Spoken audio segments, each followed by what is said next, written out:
Para sa mga nakakaunawa, ang ibig sabihin po ay akin yan. Sa Bulacan First Engineering District na pinamumunuan na magkasunod na tinanggal sa pwesto na sina dating District Engineer Henry Alcantara at ang pumalit sa kanya na si Bryce Hernandez.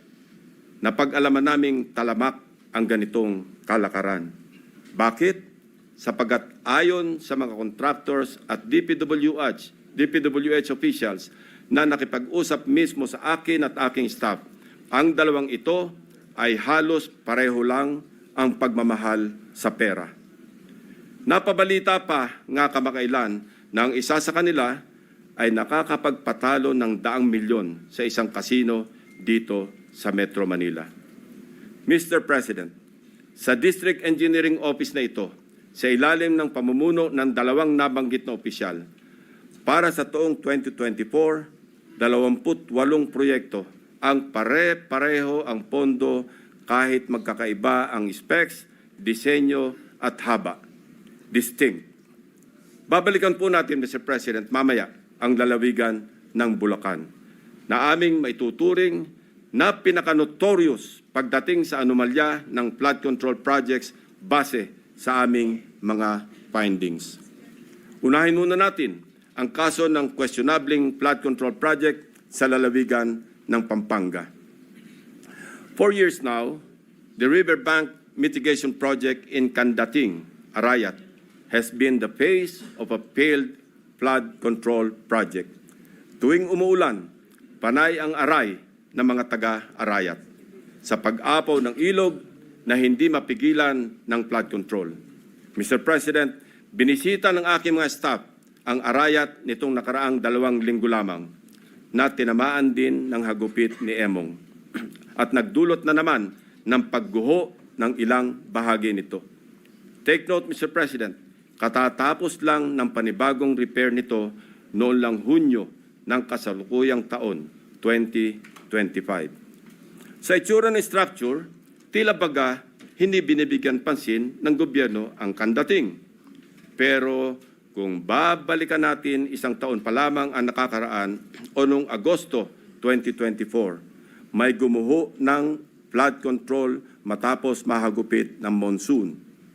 Mr. President, a review of the budget books shows that we started funding the construction, rehabilitation of slope protection along Pampanga River, Candating, Arayat, Pampanga, way back in 2018. Let me give a rundown. In 2018, we already spent 20 million pesos on a project for the construction, rehabilitation of slope protection along Pampanga River, Candating section, Arayat. Kalaunan, nasira. Since then, it has become a cycle. Mr. President, we used the people's tax money to repair it in 2023 for a contract price of 91.6 million pesos. It was repaired again by another year's tax money in 2024.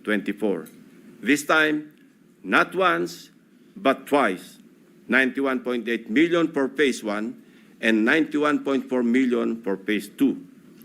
Take note, 20 million pesos lang ito sa una at original construction.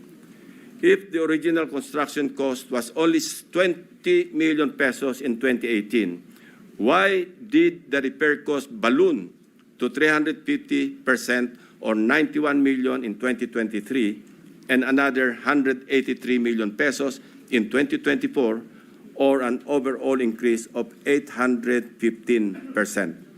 Aba, at nawili na ang funder ng Edmarie Construction na siyang palaging nananalong contractor sa Candating, Arayat, Pampanga noong 2023 at 2024. Naglagay pa ulit ng 100 million pesos ngayong taon.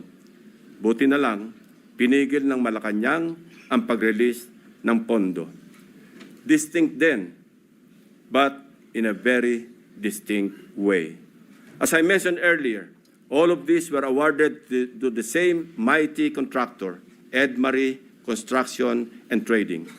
In total, Edmarie bagged 274.8 billion pesos in taxpayers' money for the rehabilitation and repair of Kandating na tila hindi nagsasawa sa kare-repair. Hindi lang po yan ang issue ng EDMARE. How can this contractor, with an unusual share of controversies, including being delisted as DHSUD builder in 2023, be trusted to rebuild its own consistently collapsing project, which has evidently come with great cost and loss to the government? Paulit-ulit ang pag-repair, ngunit ganito pa rin ang kalagayan sa Kandating Arayat.